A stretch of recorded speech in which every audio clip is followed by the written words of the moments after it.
Good morning प्यारे बच्चों, मैं आप लोगों के सामने एक बार फिर से और इस बार जेईई एडवांस 2020 और जेईई एडवांस 2020 में मैं physics crash course for JEE advance हमारे पास 12 डेज हैं, यानी कि 12वें दिन हमको पेपर देना है। तो in 11 days we complete the physics level of JEE advance. Sir मजाक कर रहे हो क्या कि क्या 12 दिन में 11 दिन में आप जेईई एडवांस की फिजिक्स कंप्लीट कर दोगे? तो ये मजाक नहीं कर रहा हूं, कंप्लीट नहीं, एक्चुअल में 11 दिन में फिजिक्स कंप्लीट नहीं करना है। इन 11 दिन में जो आपकी एनर्जी है ना, उसको वापस से इतने लेवल पे लेके जाना है जिससे कि आप जेईई एडवांस का पेपर क्रैक कर सके। कि सर हमारे पास 11 दिन हैं और आपका ये क्या मैकेनिज्म है, क्या किस वे पे आप काम करेंगे, आपका प्लेटफॉर्म क्या है ना? तो प्लेटफॉर्म बच्चे ये है कि सबसे पहले याद ध्यान दें, आज है 15 सितंबर, 15 सितंबर में ये लेक्चर आप लोगों के लिए आ रहा है, ठीक है? तो इस लेक्चर को आप क्या काम करेंगे, जितना मैं आज करा रहा हूं आपको ना, इसमें मैं ट्रिकी मेथड 11 दिन तक आपको ट्रिकी मेथड के गो थ्रू क्वेश्चंस कराऊंगा। मैं इसमें 2 लेवल से चीजों को लेके चलूंगा। एक क्लासरूम में मेरे को आपको, यानी कि जो एक क्लास है उसमें आपको नोट्स मिलेंगे लाइक दिस, उसमें मैं कुछ थ्योरेटिकल पॉइंट्स होंगे, कुछ थ्योरी होंगे, कुछ कंसेप्ट होंगे, उनको क्लियर करूंगा। और दूसरी क्लास में, यानी कि दूसरे पार्ट में, जेईई एडवांस के प्रीवियस ईयर के 10 to 12 ईयर्स के क्वेश्चन पेपर सोल्व कराऊंगा खड़े होकर यहाँ पे बाय द ट्रिकी मेथड। यानी कि हमें ट्रिकी मेथड से जेईई एडवांस प्रीवियस ईयर के 10 से लेके 12 साल के प्रीवियस ईयर के क्वेश्चंस को सॉल्व करना है। तो ज्यादा समय ना गंवाना। लेकिन एक चीज ध्यान रखना बेटा, मैं आप लोगों को एक बात कहूंगा कि यदि जेईई एडवांस के पेपर को आपको क्रैक करना है, जेईई एडवांस में आपको सफलता हासिल करनी है, तो आपको बहुत अच्छे लेवल पे सोचना पड़ेगा। जैसा कि एग्जाम का नाम ही एडवांस है, तो सोच भी काम भी दोनों ही एडवांस लेवल पर करने पड़ेंगे, ठीक है?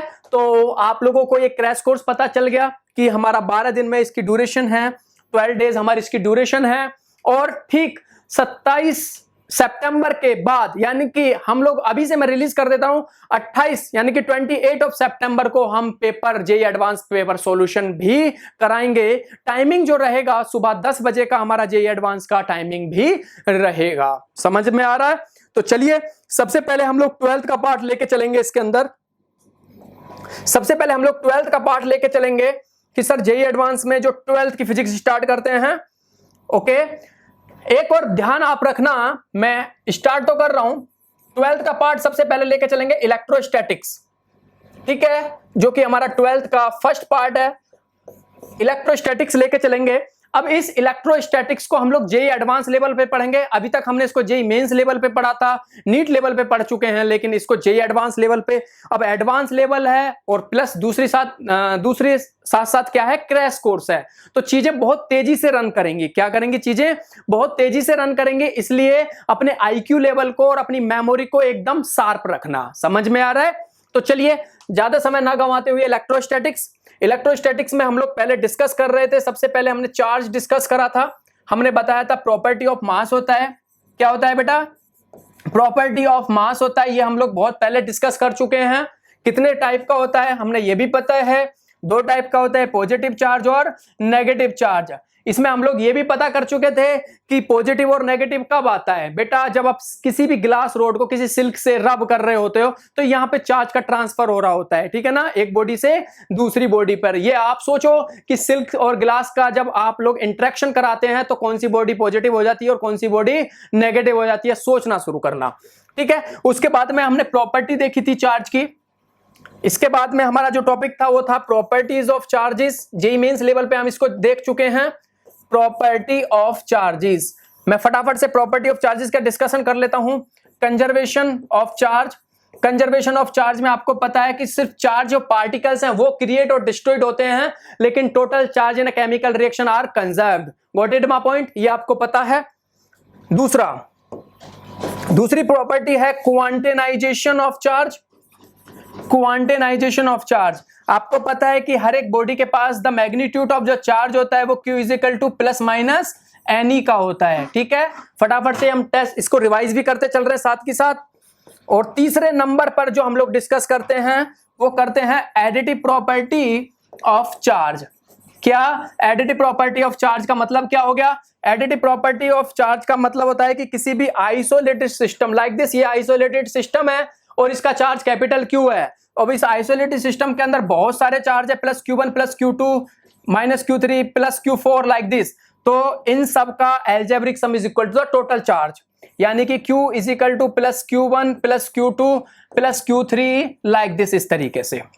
ठीक है, this is the additive property of charge. And fourth property is, यदि बात करें फोर्थ प्रॉपर्टी की, तो फोर्थ प्रॉपर्टी यदि आप लोग देखेंगे, फोर्थ प्रॉपर्टी है charge is unaffected, charge is unaffected by the motion, by the motion, यानी चार्ज पर मोशन का कोई भी इफेक्ट नहीं पड़ता। इसका मतलब हो गया charge is at rest equal to charge in motion.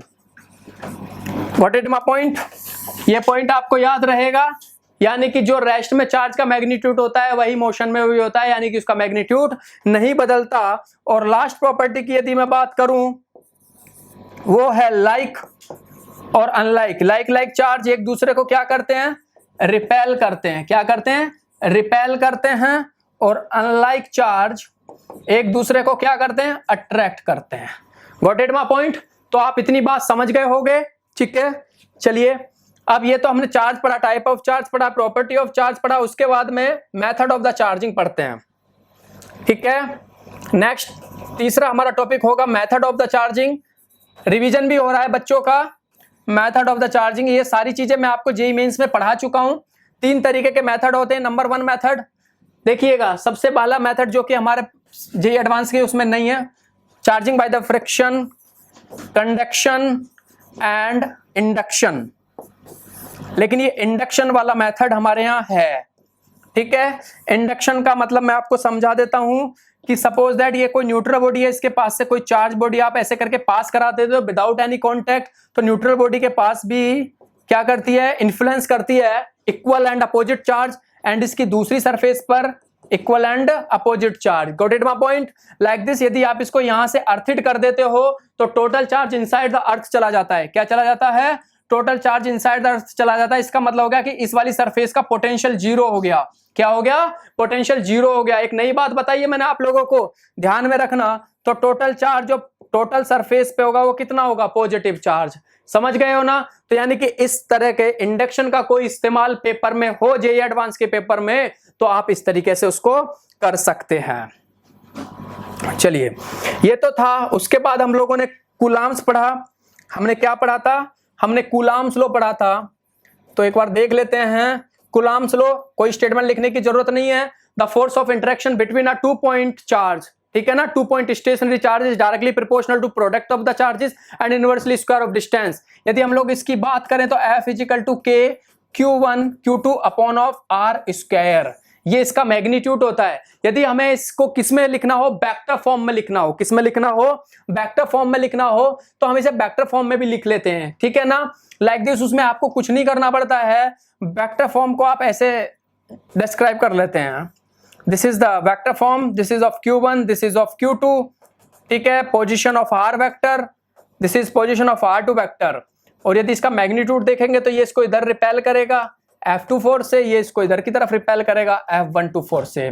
और मैग्नीट्यूड यानी कि displacement of position vector R12 vector. ठीक है, तो यहां से मैं इसका मैग्नीट्यूड लिख सकता हूं। यदि मुझे को F21 लिखना हो तो 1/4 pi epsilon Q1 Q2 upon of R square into R12 cap. Got it my point? इसी तरीके से आप F12 भी लिख सकते हैं। कितना लिख सकते हैं? F12 वो कितना होता है? 1/4 पाई एप्सिलॉन Q1 Q2 बटे R square into R2 1 cap. मतलब यहाँ पे एक बार ये, ठीक है, आप ही लिख सकते हैं। आप देख रहे हैं मैग्नीट्यूड सेम है, डायरेक्शन अपोजिट है, तो F21 vector is equal to कितना हो जाएगा? Minus F12 vector. ठीक है, तो ये था इसका vector form the coulombs law. आपने बहुत इजीली देख लिया और कर लिया होगा। चलिए, इसके बाद सुपरपोजिशन प्रिंसिपल भी मैंने आप लोगों को बताया था। क्या बताया था? Superposition principle. सुपरपोजिशन प्रिंसिपल क्या कहता है? मैंने आपको बताया था कि सुपरपोजिशन प्रिंसिपल के अंदर एक चार्ज होता है, सिंपल Q लाइक दिस, और इससे कुछ डिस्टेंस पर लाइक दिस R1 डिस्टेंस पर एक दूसरा चार्ज Q1, यहां से एक दूसरा चार्ज Q2, इसी प्रकार यहाँ पे Q3 और इस तरीके से डैश डैश डैश। ठीक है, यदि आप इन सब का फोर्स देखेंगे तो इस पे कितना फोर्स, मान लो F1 वेक्टर, इस पे F2 वेक्टर, इस पे F3 वेक्टर और इधर की तरफ F4 वेक्टर। समझ रहे हो ना? तो सुपरपोजिशन प्रिंसिपल ये कहती है कि टोटल चार्ज, जो टोटल फोर्स है, is the algebraic sum of the individual force. मैं आप लोगों को एक बात और बता दूं कि सुपरपोजिशन प्रिंसिपल नाम जहां भी आ जाएगा तो आप लोगों ने टोटल फोर्स को इक्वल करना है बाकी सभी एल्जेब्रिक फोर्स के।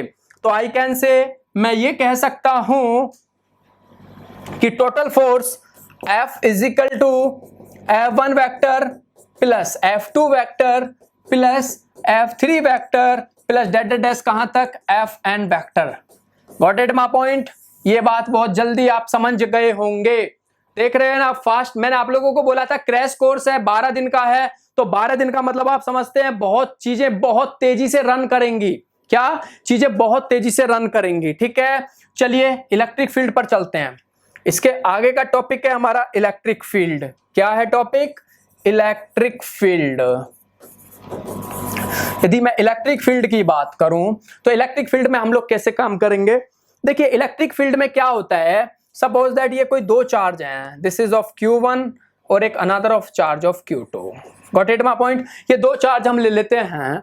अब एक Q1 यहाँ पे स्टेशनरी है और ये मूव कर सकता है, तो यदि इस Q2 चार्ज को मैं इसके पास लेके आऊं तो ये जिस फील्ड में आके ना कुछ फोर्स इन्फ्लुएंस करता है। लाइक दिस, ऐसे मान लो कि अर्थ के चारों तरफ आप किसी भी ऑब्जेक्ट को घुमाओगे तो वो कोई ना कोई फोर्स फील करता है, इन्फ्लुएंस करता है। ठीक है ना? तो वो एक बेशक अलग बात है कि आपको पता है कि वो ग्रेविटेशनल फोर्स होता है, तो एक्चुअल में वो उसका फील्ड है, वो उस अर्थ का फील्ड है। उस फील्ड को हम लोग क्या बोल रहे हैं? इलेक्ट्रिक फील्ड बोल रहे हैं। क्या बोल रहे हैं हम उसको? इलेक्ट्रिक फील्ड बोल रहे हैं। आप लोग देख रहे होंगे कि इलेक्ट्रिक फील्ड में क्या है कि जो हमारा चार्ज Q2 है वो Q1 के जस्ट पास आ जा रहा है, लेकिन जिस पास आ रहा है ना, देखो जेईई एडवांस में ना हमें एक चीज का ध्यान रखना है कि एडवांस का क्वेश्चन में हमसे ये नहीं पूछा जा रहा है कि ये हो क्या रहा है। एडवांस में हमें ट्रिक पूछी जा रही है, कंसेप्ट पूछा जा रहा है कि आप इसमें कर क्या रहे हो। करना यही है कि जैसे ये चार्ज इसके पास आ रहा है तो ये जिस फील्ड में आ रहा है तो ये एक फोर्स फील करता है। ठीक है, वह इस चार्ज का इलेक्ट्रिक फील्ड कहलाता है। इलेक्ट्रिक फील्ड इंटेंसिटी भी कह सकते हैं कि वो कितनी इंटेंसिटी से वो फोर्स फील कर रहा है।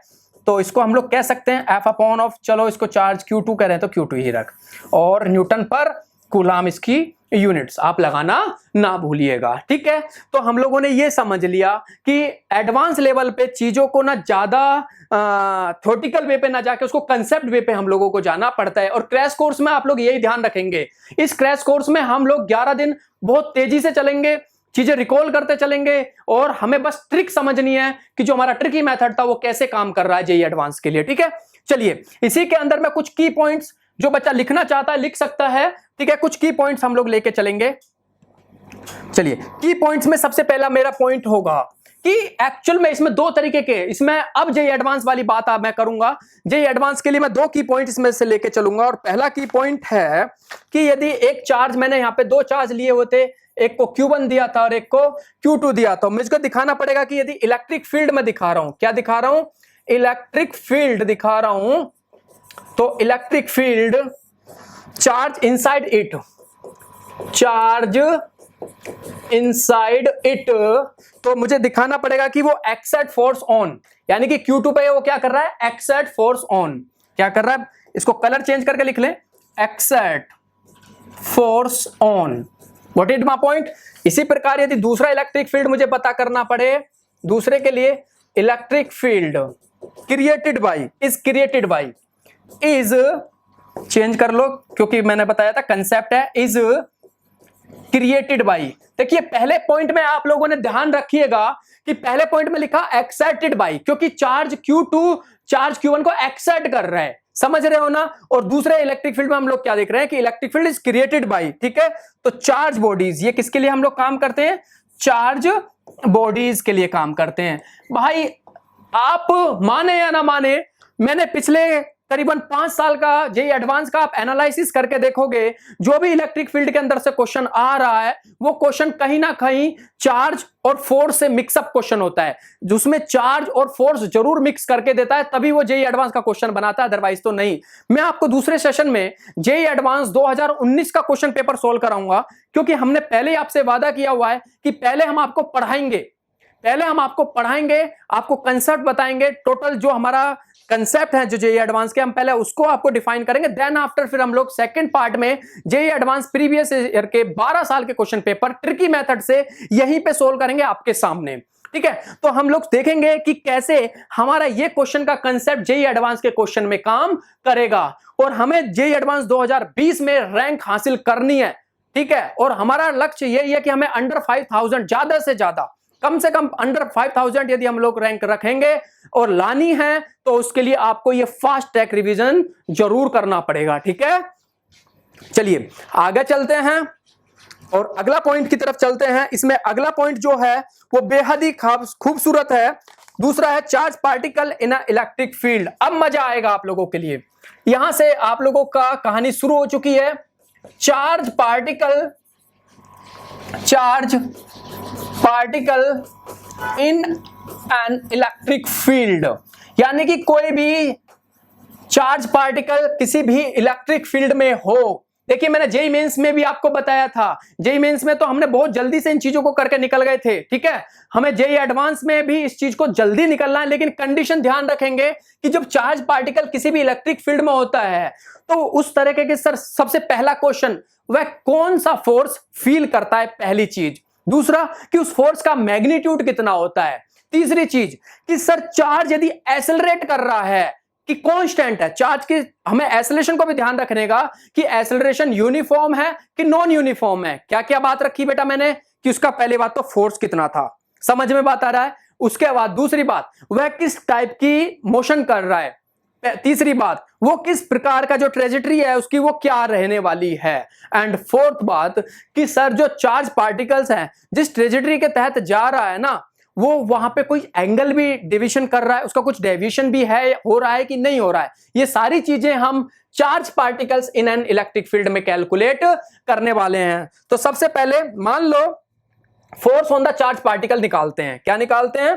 Force on the charge particles. तो लिखें force on the charge particles. सबसे पहले हमें इस चीज का ध्यान रखना पड़ेगा, force on the charge particles. अब आप सोचिएगा, सारे बच्चे सोचिएगा कि यदि मैं किसी भी इलेक्ट्रिक फील्ड में like this is a uniform electric field जिसमें हर लाइन का जो इलेक्ट्रिक लाइंस है उसका मैग्नीट्यूड सेम रहता है, उसको यूनिफॉर्म इलेक्ट्रिक फील्ड कहते हैं। यहां पे कोई चार्ज रखा हुआ है Q। यदि मैं आप लोगों से कहूं कि इसमें कितना इस चार्ज पर कितना फोर्स लगेगा, तो आपको पता है कि F = QE। अब क्वेश्चन ये होता है कि जो आप लोगों को इसमें सबसे बड़ी बात यह है कि ये फोर्स तो हमने निकाल लिया, ठीक है। अब इलेक्ट्रिक फील्ड इसमें बात आती है, इसकी डायरेक्शन की भी बात आती है। किसकी बात आती है? इसकी डायरेक्शन की भी हम बहुत करेंगे। डायरेक्शन की बात करनी है तो सबसे पहला पॉइंट Q टेंड्स टू, लिखिए Q tends to move in a direction of, moves in the direction of electric field, of field. यदि जो चार्ज Q है वो टेंड्स टू करे move in the electric field, तो इसका मतलब चार्ज पॉजिटिव है। तो चार्ज कैसा है? चार्ज पॉजिटिव है, ठीक है। और दूसरी चीज, यदि Q tends to move opposite, यदि वो अपोजिट मूव करे टू द इलेक्ट्रिक फील्ड, तो चार्ज कैसा है? नेगेटिव। क्या ये बात आपको समझ में आ गई? यहां तक किसी बच्चे को कोई प्रॉब्लम हो तो फटाफट से मेरे से अभी भी डिस्कस कर सकता है।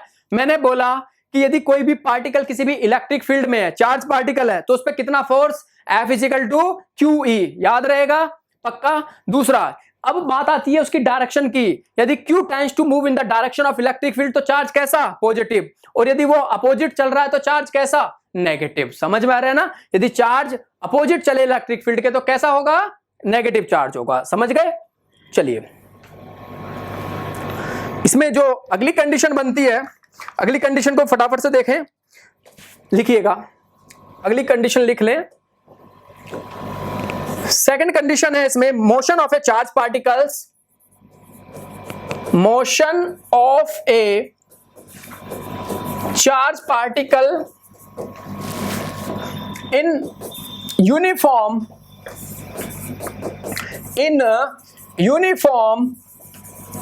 Electric field. Got it my point? आप ये चीज समझे, क्या समझना है कि motion of A charge particles in a uniform electric field. ठीक है, तो मान लेते हैं हम लोग कि मान लो पहला इसमें कुछ कंडीशंस हैं कि इन अ यूनिफॉर्म इलेक्ट्रिक फील्ड हम लोग उसकी इंटेंसिटी मान लें E, ठीक है, एंड मैग्नीट्यूड्स, क्योंकि एवरीवेयर उसका सेम ही रहेगा, इन अ यूनिफॉर्म इलेक्ट्रिक फील्ड है। और अभी हम लोगों ने पता कर लिया था कि जो उस पर फोर्स है वो कितना होगा, QE का होगा। ठीक है, अब इसमें पहली कंडीशन ए ले लें, इफ इनिशियल वेलोसिटी 0, यदि मैं इनिशियल वेलोसिटी 0 ले लेता हूं पैरेलल टू द फील्ड, और ये क्या है, पैरेलल टू द फील्ड। ठीक है, और यदि इलेक्ट्रिक फील्ड इंटेंसिटी E और उसकी इनिशियल वेलोसिटी 0 हो और initial velocity parallel to the electric field हो, तो मैंने बताया था उसकी ट्रेजेक्टरी कैसी होने वाली है, स्ट्रेट लाइन।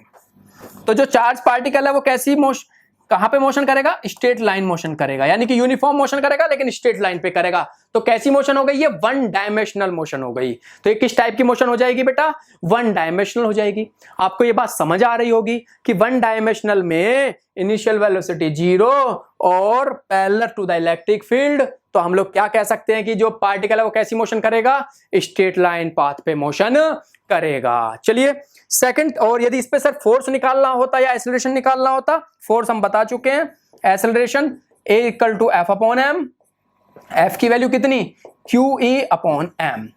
मेरी बात आपको समझ में आ रही होगी, तो आपने बहुत जल्दी से ये चीज देख ली। ठीक है सर, इसमें सेकंड चीज आप क्या बताने वाले हैं, सेकंड चीज आपके काम की बताने वाला हूं बहुत ज्यादा।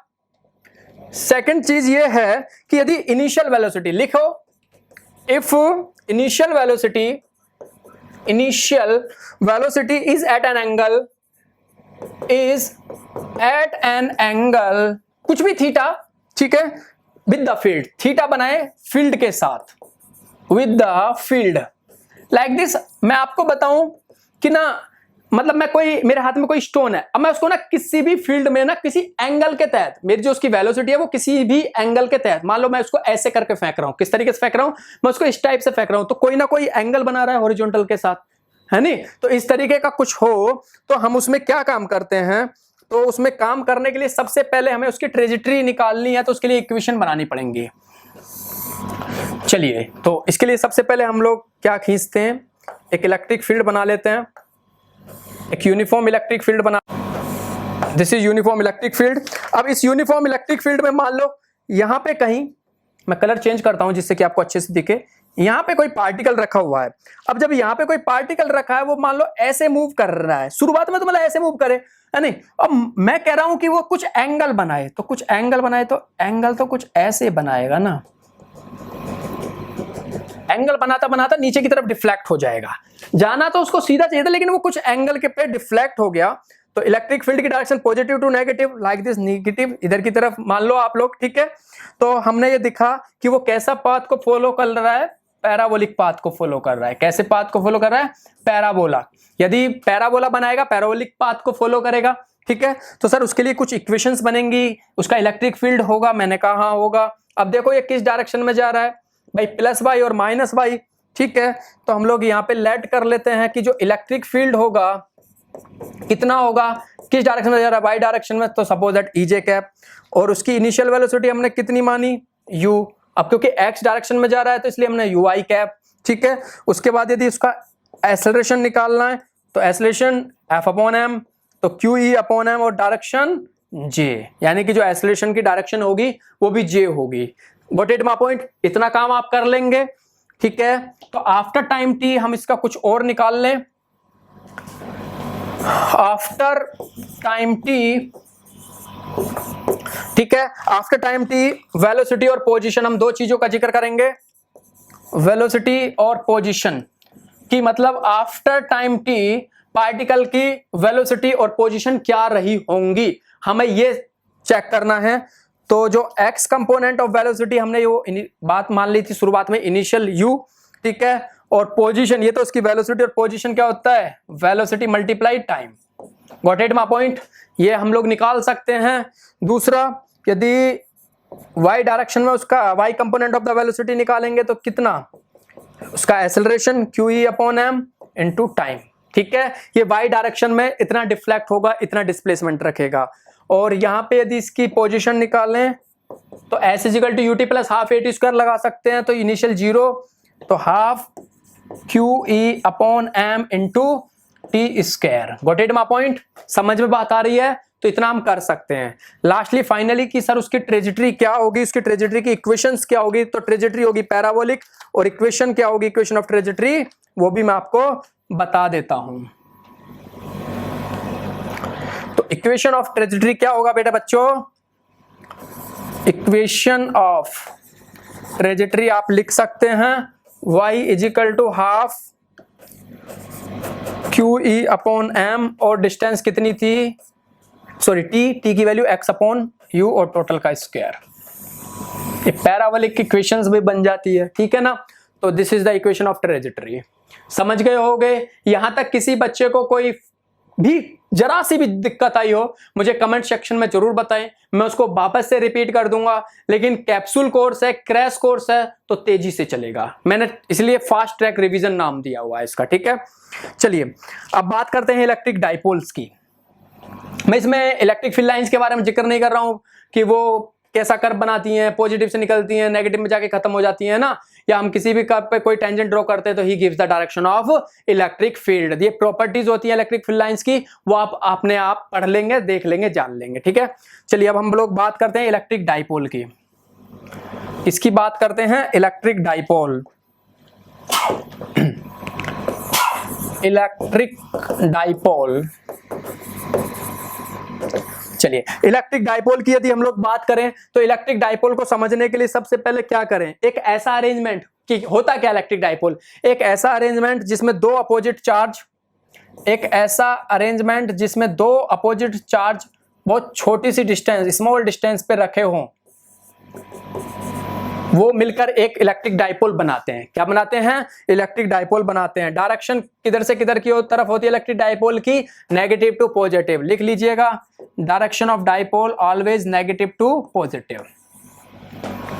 ये कहानी आप जरूर लिख लें, सही है, ठीक है। उसके बाद में हम लोग इसमें बात कर लेते हैं इलेक्ट्रिक फील्ड एट एक्सिस, यानी कि एक्सिस ऑफ द डाइपोल पे यदि हम लोग इलेक्ट्रिक फील्ड की बात करें, भाई बेहद ही रोमांचक है, जल्दी जल्दी करेंगे और फटाफट निकलेंगे, क्योंकि ये बोर्ड की क्लास नहीं है कि जिसमें आपको चीजों को इजीली और बहुत धीरे धीरे समझना है, नहीं। तो हेडिंग डाल दे,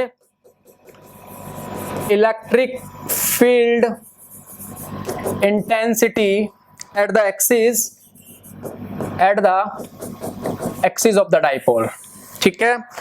तो ये डाइपोल का पॉजिटिव, दिस इज नेगेटिव, ठीक है। ये कोई पॉइंट हुआ है, मिड पॉइंट है, जो कि एक दूसरे से 2l या 2a डिस्टेंस कुछ भी ले सकते हैं, ठीक है।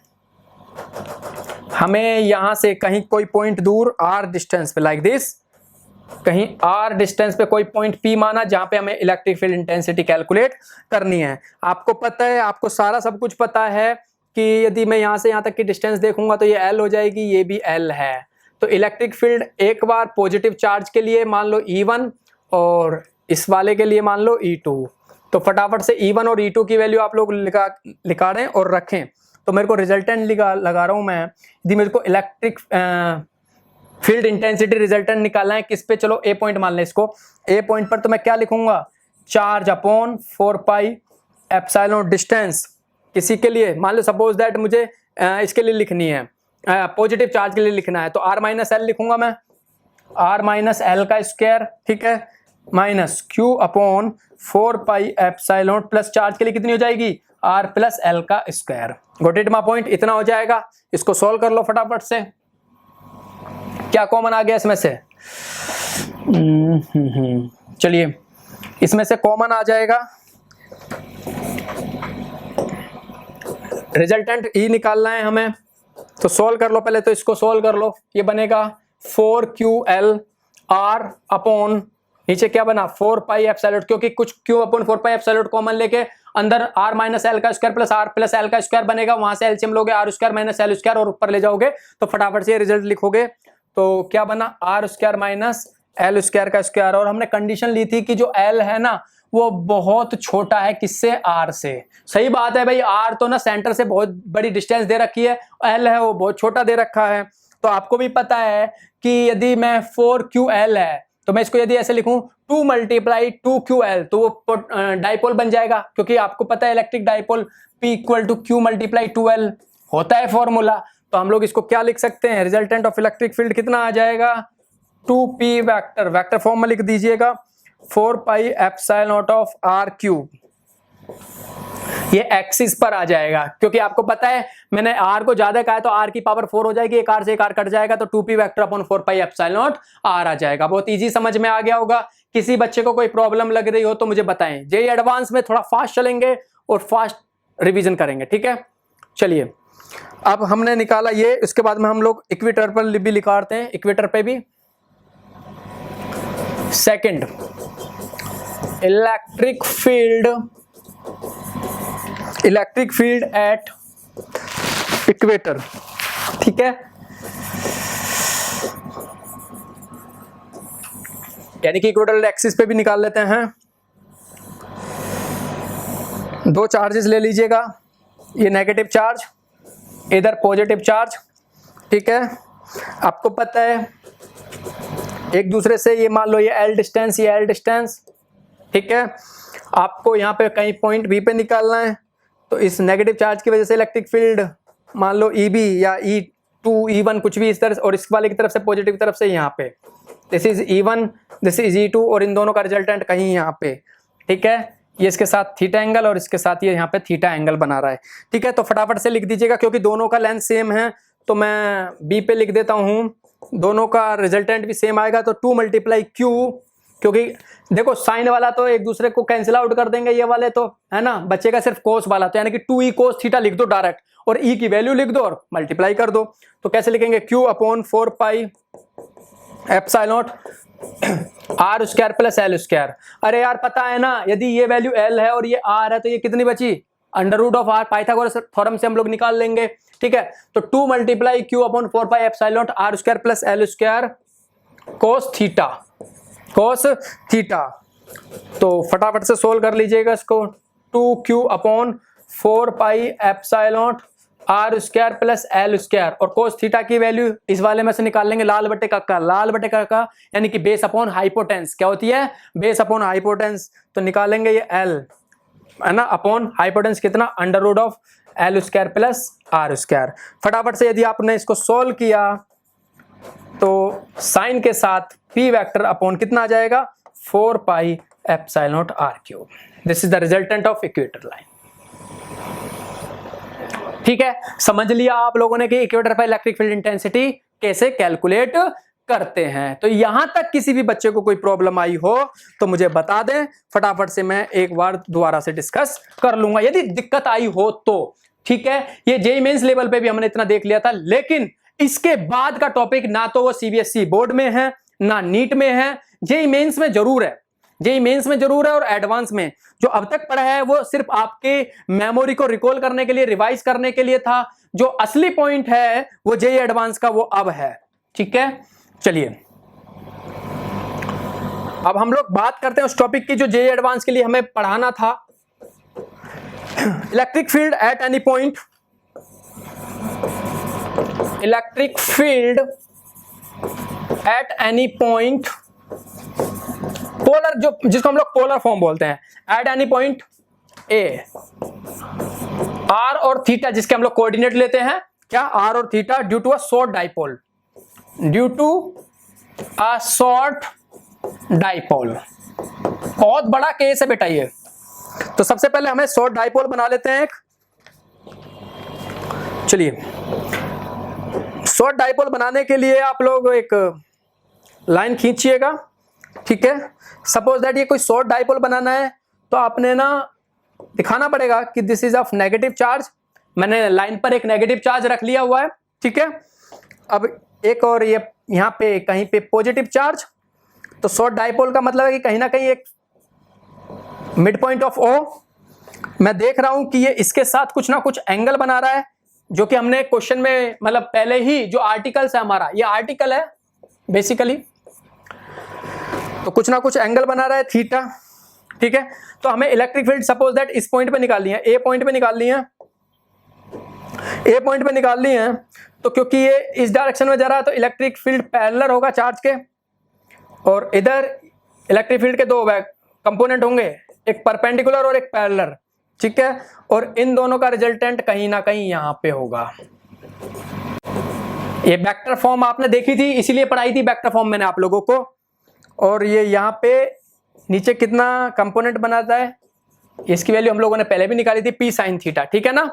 तो ये आगे देखेंगे, तो ये डायग्राम इसका बना लेंगे सारे बच्चे, ठीक है। उसके बाद जो मेन मैथमेटिक्स है वो देखेंगे, ठीक है। चलिए,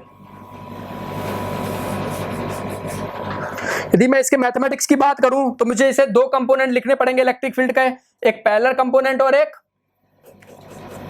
तो सबसे पहले मैं पैरेलल लिख रहा हूं, तो इलेक्ट्रिक फील्ड कंपोनेंट अलोंग है ओ ए, तो इलेक्ट्रिक फील्ड अलोंग ओ ए, और ओ ए की बात करेंगे तो इसका मतलब वो कितना हो जाएगा, P sine theta, sorry P sine theta तो बेटा परपेंडिकुलर वाला होगा, नहीं ये कितना होगा, P cos theta, P cos theta, ठीक है। और दूसरा वाला यदि मैं परपेंडिकुलर इलेक्ट्रिक फील्ड की बात करूंगा तो यानी कि वो अलोंग होगा परपेंडिकुलर टू ओ ए, तो वो कितना हो जाएगा, पी कॉस थीटा।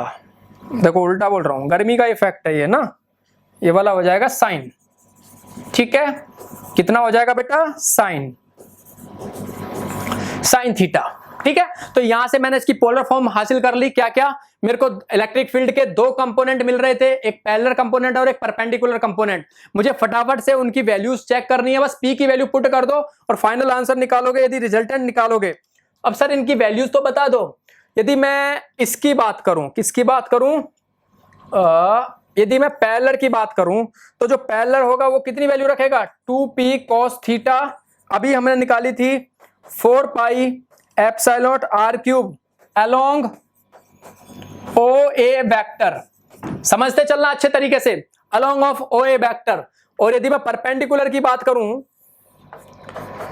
तो परपेंडिकुलर होगा p साइन थीटा। अरे सर ये तो वही है, यानी कि एक्सिस और इक्वेटोरियल वाली जो लाइन है उनका मिक्सअप है। यस बेटा वही आप समझ गए, बटे 4 pi epsilon r cube perpendicular to O A vector, समझ गए, ठीक है। अब क्या निकालना, रिजल्टेंट निकालना है, तो दोनों को क्या कर दे, दोनों का रिजल्ट जोड़ दो। क्या काम करें, दोनों को जोड़ दो, तो E A vector equal to under root of electric field parallel का square plus electric field perpendicular का स्क्वायर। मेरी बात आपको समझ में आ गई होगी अब, ओके। तो यानी कि हमें परपेंडिकुलर और पैरेलल दोनों कंपोनेंट को जोड़ना है, ऐड करके लिखना है। मैं इसका रिजल्ट लिख रहा हूं, सारे बच्चे आपको रिजल्ट ही काम है, फालतू चीजों से मतलब नहीं होना चाहिए। यदि आप इसके रिजल्ट की बात करेंगे तो p upon 4 pi epsilon r cube under root 1 plus 3 cos square theta, ये है इसका रिजल्टेंट, जो हमने r और थीटा पोजीशन हम लोगों ने माने थे, उसके लिए पोलर फॉर्म जो हमने इसकी इलेक्ट्रिक फील्ड की निकाली है, ठीक है। और यदि हमें यहाँ पे इसकी डायरेक्शन भी निकालनी हो तो डायरेक्शन भी निकाल लेंगे। डायरेक्शन के लिए tan अल्फा, क्योंकि हमने एंगल माना हुआ है अल्फा, तो tan alpha is equal to electric field perpendicular upon parallel, तो कितना हो जाएगा 1/2 tan थीटा, और 1/2 tan थीटा का मतलब हो गया alpha is equal to tan inverse 1/2 tan theta, ये इसकी डायरेक्शन आ जाएगी। आपसे कोई अल्फा की वैल्यू भी निकलवाने के लिए कहेगा तो हम लोग अल्फा की वैल्यू भी निकाल देंगे। किसी बच्चे को यहां तक समझने में कोई प्रॉब्लम आई हो तो मुझे फटाफट से बोलो कि सर हमें यहां तक समझने में कुछ दिक्कत आई है, ठीक है। चलिए यहां तक कोई दिक्कत नहीं आई हो तो फटाफट से चलते हैं और लिखते हैं अगला टॉपिक। अगला टॉपिक लिखिए सारे बच्चे, जल्दी फटाफट से लिखते जाइए अपनी अपनी कॉपियों में। चलिए अगला टॉपिक है electric field in an external uniform electric field, dipole in an external electric field, ठीक है, dipole in an external electric field. सबसे पहले किसी भी एक्सटर्नल इलेक्ट्रिक फील्ड में डाइपोल रखो। चलो, ये कोई एक्सटर्नल इलेक्ट्रिक फील्ड में बना रहा हूं, वो छोटा सा बना लिया मैंने, ठीक है, कलर चेंज कर लेता हूं, ये कोई डाइपोल रख देता हूं, this is positive charge, this is negative charge, ठीक है। आप ही बताओ इस नेगेटिव चार्ज पे एक्साइटेड फोर्स कितना, F equal to Q E, इधर की डायरेक्शन में और इधर की डायरेक्शन में F equal to plus Q E और ये माइनस क्यू ई। समझ गए? ये इसके साथ कोई ना कोई एंगल बना रहा है थीटा, ये शॉर्टेज डिस्टेंस कितनी 2L मैंने मान ली, और ये परपेंडिकुलर है यहाँ पे, ठीक है ना, एक्टिंग फोर्स हम लोग दिखा देंगे, और ये इसका यूनिफॉर्म एक्सटर्नल इलेक्ट्रिक फील्ड। तो फोर्स ऑन द डाइपोल 0, समझ में आपको पता चल रहा होगा कि जितना फोर्स यहाँ एक्सर्ट हो रहा है अपोजिट डायरेक्शन में उतना ही हो रहा है, तो total force 0 on the dipole, total force is, resultant force is 0, पहली चीज। दूसरा चीज कि इसमें टॉर्क कितना प्रोड्यूस होगा, टॉर्क कितना प्रोड्यूस होगा, टॉर्क क्या होता है, torque equal to force multiply perpendicular distance, force कितना क्यू ई, परपेंडिकुलर डिस्टेंस यदि हम लोग ये वाली डिस्टेंस, ये कितनी आ जाएगी, ये साइन थीटा, इसको ए भी नाम दे दो, ए बी सी, तो ये कितना आ जाएगा 2L साइन थीटा, कितना आ जाएगा 2L साइन थीटा। तो टॉर्क हमारे पास कितना आ गया, हमारे पास में टॉर्क आ जाएगा PE साइन थीटा, क्योंकि आपको पता है इसको डाइपोल कहते हैं, डाइपोल मोमेंट P कहते हैं, तो torque equal to PE sine theta. ये एक्सटर्नल फील्ड में, यूनिफॉर्म इलेक्ट्रिक फील्ड में टॉर्क है, ठीक है। तो यहां तक किसी बच्चे को कोई प्रॉब्लम लग रही हो तो अभी भी मुझे बिंदास होके, बेझिझक होके बोल सकता है एनी टाइम, ठीक है। फटाफट से रिवीजन, कुछ लिखना नहीं है इसके बारे में, बस आप समझते चलिए। क्रैश कोर्स का मतलब ये होता है कि आपको चीजें फटाफट से अपने जहन में बैठानी है। तो हम इसे एक दूसरे स्केलर फॉर्म में भी लिख सकते हैं, torque equal to P cross E लिख सकते हैं। अच्छा सर, क्रॉस हटा के साइन लगा देते हैं ना, ये वही चीज है क्या, मैंने कहा यस बेटा ये वही चीज है। यदि हम इसमें पोटेंशियल एनर्जी की बात करें, किसकी बात करें, यदि हम इस फील्ड में पोटेंशियल एनर्जी की बात करें तो सर क्या होगी, तो लिख लें सभी बच्चे, potential energy of the dipole, of the dipole, potential energy of the dipole का मतलब हो गया कि सर कितना, इसे π/2 से थीटा एंगल घुमा दो, तो जब आप कुछ ना कुछ एक्सटर्नल एजेंट कुछ ना कुछ वर्क डन करेगा, कुछ ना कुछ वर्क करेगा, तो ही store as a form of potential energy, तो थीटा टॉय डी थीटा, ठीक है। टॉय की वैल्यू रखो सारे बच्चे फटाफट से, टॉय की वैल्यू हमारे पास कितनी थी, π/2 से थीटा तक इसको इंटीग्रेट करो, कितनी थी हमारे पास PE साइन थीटा, और आपको पता है PE कॉस थीटा, जो PE है वो कांस्टेंट है, तो इंटीग्रेशन किसका हो जाएगा, साइन थीटा का, ठीक है। तो आपको पता है साइन थीटा का integration minus of cos theta, इसको सॉरी कॉस थीटा, और इसमें लिमिट रख दो, upper limit minus of lower limit, and you solve it, तो कितना माइनस के PE cos theta, potential energy of the dipole U आ जाएगी निकल के, ठीक है। ये आ गया इतना। यदि आप इसको वेक्टर फॉर्म में लिखना चाहेंगे थीटा पोजीशन पर, तो आप इसको minus P dot vector into E कह सकते हैं, E वेक्टर। समझ में बात आ गई? यदि यहां तक किसी बच्चे को कोई समस्या लग रही हो तो अभी भी बिंदास होकर मुझसे डिस्कस कर सकता है। चलिए, इसमें कुछ स्पेशल पॉइंट लिखेंगे सारे बच्चे। स्पेशल पॉइंट है, सबसे पहला स्पेशल पॉइंट A, यदि थीटा 0 हो, कितना हो, यदि थीटा की वैल्यू 0 हो तो dipole moment P is the direction of electric field, और वो किस तरीके का होगा, स्टेबल की अनस्टेबल, तो जो डाइपोल होगा वो स्टेबल इक्विलिब्रियम में होगा, किस में होगा, स्टेबल इक्विलिब्रियम में। गॉट इट माय पॉइंट, ठीक है। उसके बाद में बी पॉइंट, यदि थीटा की वैल्यू 180 डिग्री लें, कितनी लें, थीटा की वैल्यू 180 डिग्री लें, तो जो डाइपोल मोमेंट P है वो इलेक्ट्रिक फील्ड के अपोजिट होगा, किसमें होगा, अपोजिट होगा, और किस प्रकार का फील्ड, किस प्रकार का इक्विलिब्रियम जनरेट करेगा, अनस्टेबल इक्विलिब्रियम। कैसा, अनस्टेबल इक्विलिब्रियम वो दिखाएगा। क्या यहां तक सारे बच्चों को समझ में आ गई? तो बच्चों, प्यारे बच्चों, मैं आपको एक बार रिहर्सल करता हूं सारे पॉइंटों को। सबसे पहले हमने इलेक्ट्रोस्टैटिक्स जेईई एडवांस लेवल पे देखा कि चार्ज किस तरीके से इलेक्ट्रिक फील्ड के साथ में अपना कॉम्बिनेशन दिखा रहा था। तो हमने जितने भी क्वेश्चंस आएंगे जेईई एडवांस में, सारे क्वेश्चन मिक्सअप होते हैं, प्योरली कंसेप्ट का एक भी क्वेश्चन नहीं पूछा जाएगा। आपसे क्वेश्चन पूछे जाएंगे कैसे? उसमें आपसे यदि इलेक्ट्रिक फील्ड निकलवा रहा होगा तो कहीं ना कहीं डाइपोल भी दे रहा होगा, उसमें एनर्जी का भी कहीं ना कहीं जिक्र किया होगा और कहीं ना कहीं उसमें फोर्स का भी जिक्र किया होगा। तो प्यारे बच्चों, नेक्स्ट क्लास में मैं आप लोगों को इसी से जितना कंसेप्ट मैंने आज पढ़ाया है, मेरी नेक्स्ट क्लास में इसी के क्वेश्चन लेके मैं आप लोगों के सामने बहुत जल्दी हाजिर होऊंगा। ठीक है, तब तक के लिए आप रिकॉल करिए, इसको पढ़िए, वापस से रिवीजन करिएगा। ठीक है, मेरे नेक्स्ट सेशन में मिलेंगे बहुत सारे जेईई एडवांस के क्वेश्चंस के साथ और प्रीवियस ईयर के क्वेश्चन के साथ। Thank you so much.